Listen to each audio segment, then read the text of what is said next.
Tribunnews beragam kostum mewarnai gerak jalan berkreasi Kota Ambon.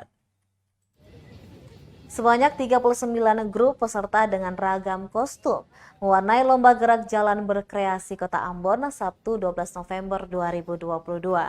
Pantauan tribunambon.com, para peserta ada yang mengenakan baju biasa, ada yang berpakaian adat dengan kain merah diikat di kepala dan mengenakan hiasan kerang sebagai aksesoris. Ada juga yang berpenampilan seperti seorang prajurit. Penjabat Wali Kota Ambon, Bode Binwati Mena, sebelum melepas para peserta mengharapkan kegiatan lomba gerak jalan berkreasi ini bisa diagendakan tiap tahun guna menarik pengunjung untuk datang ke Kota Ambon. Sementara itu, Kepala Dinas Pemuda dan Olahraga Kota Ambon, Richard Lukai, mengatakan lomba jalan berkreasi ini jadi dukungan pemerintah dalam gerakan masyarakat hidup sehat. Gerakan gerak jalan berkreasi ini disebutkannya berbeda dengan baris empang maupun gerak jalan indah.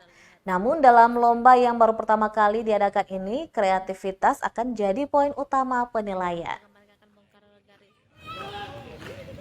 Gerakan istilahnya ya Bang, hati.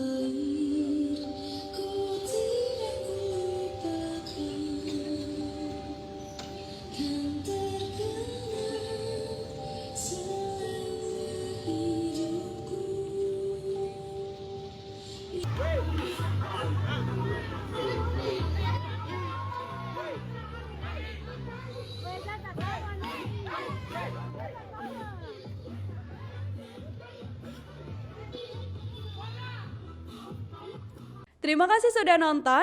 Jangan lupa like, subscribe, dan share ya.